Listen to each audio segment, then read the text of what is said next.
46 seconds of two damn logos. So, Coral, when you said you wanted an ocean view, you didn't think you were going to get the whole ocean, did you? Fish real estate. Because a lot of other clownfish had their eyes on this place. Every single one of them. That's interesting, since while this movie gets a ton of actual real clownfish facts correct, real ones live in communities where only the alpha male and female are permitted to breed, making me wonder why there are so many damn clownfish clans in this tight vicinity to be competing for marlins and anemone. Oh, look. They're dreaming. Okay, sure, if you say so, but all of them have their eyes open, and they're basically zygotes right now, but whatever. Also, caviar I'd feel guilty about eating. We'll name this half Marlin Jr., and then this half Coral Jr. I like Nemo. For all of them? Also, another interesting moment, considering that all clownfish are hermaphrodites, beginning life as males and then changing into females as the needs of the clan dictate. There's over 400 eggs. Odds are one of them is bound to like you. Foreshad irony. This barracuda wouldn't even know about the delicious clownfish babies if Coral hadn't darted down to protect them. Motherly instinct is addicted to kids. Horrible predator fish knocks Marlin straight into his home, where he just happens to be extremely safe from everything. Coral? Movie kicks you in the balls at the 4-minute mark, and your balls will not recover. Oh man. I'm only laughing because when I went to Wikipedia to research that earlier sin about breeding habits of the clownfish, I read that they're hermaphrodites. So if the alpha female of the clan is killed, the strongest male remaining becomes female and takes her place, which means Nemo is destined to be a chick, and also means I think I just figured out the plot to Finding Dory. I promise I will never let anything happen to you. Again. I have 1, 2, 3. That's all I have? Oh, you're okay. Father thinks that stripe counting is equal to perfect health, though I should give him a break since his wife and 399 children died and left him on his own. How's the lucky fin? This is an asthma, but it might as well be. Child has some sort of affliction that makes survival harder cliché. We go out and back in. And then we go out and back in. Obsessive-compulsive disorder. Whoa, hold on, wait to cross. Entire trip to school was devoid of other sea life, and then bam, this one spot has all the neighbors. Also, can't you go over it? This crab gets his shell stolen, but then in the wide shot, the two fish bullying him have completely changed colors, and the shell is gone. Either that or this school currently has 2 incoming students whose shells have been stolen by duo bullies, which would be weird, even in an ocean-based school. Hey, you're a clownfish. You're funny, right? Hey, tell us a joke. That's fish racist. Hey, tell us a joke. Well, actually, that's a common misconception. Clownfish are no funnier than any other fish. It's also weird that we even refer to ourselves by the human-given name of clownfish, but that's another story altogether. Let's name the zones of the open sea. I doubt it was this exact one, but I'm sending this motherfucker for being the same species or cousin species of that thing that killed Steve Irwin. So lyrical when you think thoughts that are empirical. Marty learns the school kids are headed for the drop-off 10 seconds after they leave, but arrive so much later than them at the actual drop-off that it's basically inconceivable. All right, kids, feel free to explore, but stay close. I see lots of problems with these instructions. Adults arguing about the child's safety fail to pay attention to the child cliché. This is exactly how Harry Potter lost his son in The Woman in Black. Fish only notice the scuba diver when we do, which is when he comes into frame. Why did no one see him the entire time Marlin, the teacher, and all the students were looking in this direction? Okay, so I've seen this movie before.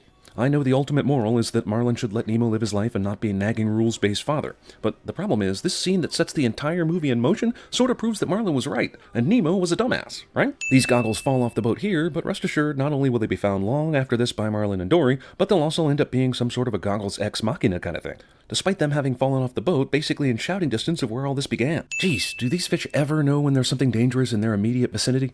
Bruce turns out to be a nice shark, but still. I am a nice shark. Okay, sure, you're a nice shark, but you did everything in your power to make the fish you brought here uncomfortable. Why not tell Dory and Marlin that you're a nice shark and have no intention of eating them before going to your meeting? A clownfish? Really? Go on, tell us a joke. Man, sea creatures are really literal. Is it customary for scuba divers to write a return address on their masks? Thank God for Marlin's sake, right? And we gotta find a fish that can read this. Hey, look, shark! No, Dory! After Marlin just sat in on a shark AA meeting and these sharks have done nothing to eat them, he still thinks they'll eat him, which causes him to panic and chase after Dory, which then starts a chain reaction to Bruce's relapse. Blood cocaine. Here's Brucey! This shark has seen The Shining, or The Tonight Show, but probably The Shining. Regardless, it's ridiculous.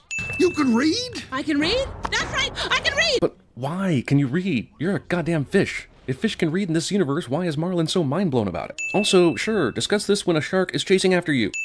Inside jokes. Hello, little fella. Ah, dentists.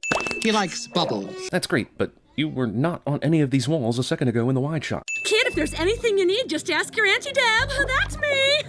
Or if I'm not around, you can always talk to my sister, Flo. Auntie Deb calls her sister Flo, which, if she weren't a reflection, would mean she's Aunt Flo. So there's that to think about. Can't hear you, Peach. I said we got a live one. Oh boy, oh boy, oh boy, oh What do we boy. got? Root canal. The f***? You just established they can't understand her unless she has one or two of her arms off the glass. Then immediately ignore that rule? Hey, Nigel. What did I miss in my life? Yeah, none of the humans heard that big-ass pelican smack the window. None at all. The pelican broke a picture, which the dentist takes as an excuse to talk about his niece and directly addresses Nemo with the ultimate reason why he doesn't want to be in this aquarium right now. Plus, Nemo understands English, so that's an amazing series of fortunate events that happen just so he can plan his escape. She wouldn't stop shaking the bag. So her parents took the cutest picture of her with a dead fish after she murdered it. Dory and Marlin went to the Prometheus school of running away from things. Anglerfish decides to wait an insane amount of time to eat its prey, allowing Dory and Marlin to not only admire its prey-attracting light, but to allow them to figure out that they're in danger. No eating here tonight. Woo! Eating here tonight. Get the f*** out of there! They'll take us out of the tank, put us in the individual baggies, then we'll roll ourselves down the counter, out of the window. Holy shit, everything was good to the point of getting in the bags, but then you're going to roll the bags? How? And then the window is magically going to be open? How? Oh, little Blue.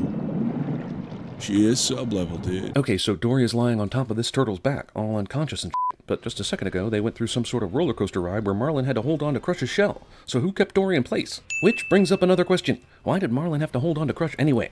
It's not like Marlin, as a free-swimming fish, was going to fall out of the current or anything. The only reason I can think of is they wanted to have this cool roller coaster ride before Marlin found Dory again and Crush wasn't really needed anymore. Two little fish have been searching the ocean for days. Good thing there's a good old oceanic network where all sorts of different species report the news of a father looking for his son. Does this happen every time a fish gets lost? Is Marlin the only dad who ever looked for his son in the ocean blue? Okay, so this time the dentist hears the giant pelican smacking the window. That's convenient to the tension of the scene, if you ask me. Well, Okay, first of all, you thought that was kids? You didn't see the f***ing pelican? How? Second of all, you're going to leave the window open after something you think was prankster kids throwing something at it when it was closed. I get that maybe the dentist is just so dumb he doesn't look over here. Fine, whatever. But how is the pelican speaking English to fish without making any noise a human can hear? The word is he's headed this way right now to Sydney. Thanks to a dentist who labels his scuba masks just in case he loses it and can't afford a new one. Heroes get trapped in a whale cliche. You know, I wouldn't be surprised if he's out there in the harbor waiting for you right now. You know, trying to figure out how the f*** he gets on dry land to enter a dentist's office and help with your escape. Okay, so this whale has a uvula, and whales just don't have uvulas. Which is weird because I was told the filmmakers really went into crazy detail on everything about all the creatures in this movie. You know, beyond the personification inaccuracies in order to tell the story. This dentist places every bit of information these fish could possibly need close by in every situation. The Aquascom is programmed to scan your tank environment every 5 minutes? What does that mean? 5 minutes is a pretty small increment of time, but this instant scan starting right when it's being talked about is beyond convenient timing. Dennis gets the net taken from him, but he immediately has a plastic bag ready, which amazingly enough actually freaking works. And he does this despite simply retrieving the net from the water. Have you ever tried to catch a fish in one of these things? It's impossible. Marlin and Dory hop down the length of the pier instead of going at a right angle and getting in the water in 2 hops. It's the Prometheus school of running away from things for the second time in this movie. Not one single seagull gets through the sailboat pick set by Nigel. Not even one. Guy who clearly flushed the last fish decides, nah, I'll put a stinky old fish complete with a bag full of water into this everyday trash can. We've seen Nigel run into this window every single time he's flown here, but now that he's Marlin and Dory's chauffeur, the window is wide open today. Ring of fire! Somehow, despite the fact that this has never been done before, this shoots Gil to the perfect spot. No one's ever stuck with me for so long before. How would you know? Nemo just happens to pop out 20 yards away from his dad after going through a water treatment pipe. I'm looking for someone too. Hey, we can look together. Maybe we're even looking for the same exact person. And there's no way you're gonna make me. Hilarious, but 2 things. Obviously, there's no way Dory has the strength to lift a freaking crab out of the water. But next, how does she even know there are hungry seagulls waiting above the surface? Even if she did, she forgets stuff easily, so I'm gonna play Buzzkill here. You know, like that's a surprise. There's no time! It's the only way we can save Dory! But there will be enough time for father and son to have this argument for some reason. Tell all the fish to swim now! Why haven't these fish ever thought to do this? If Gil can figure this shit out in an aquarium, surely millions upon millions of fish could have figured this out over the years and spread that knowledge.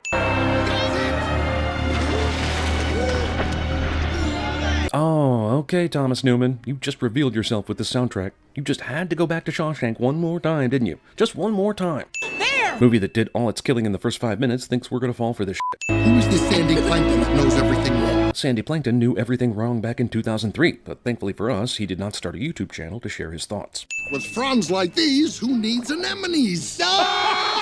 So, learning how to let his son take risks somehow also made Marlin good at joke telling?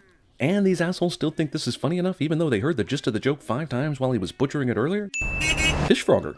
Now what? Exactly. I guess the movie is telling us they died in those closed bags because they couldn't get out, right? That's pretty damn dark.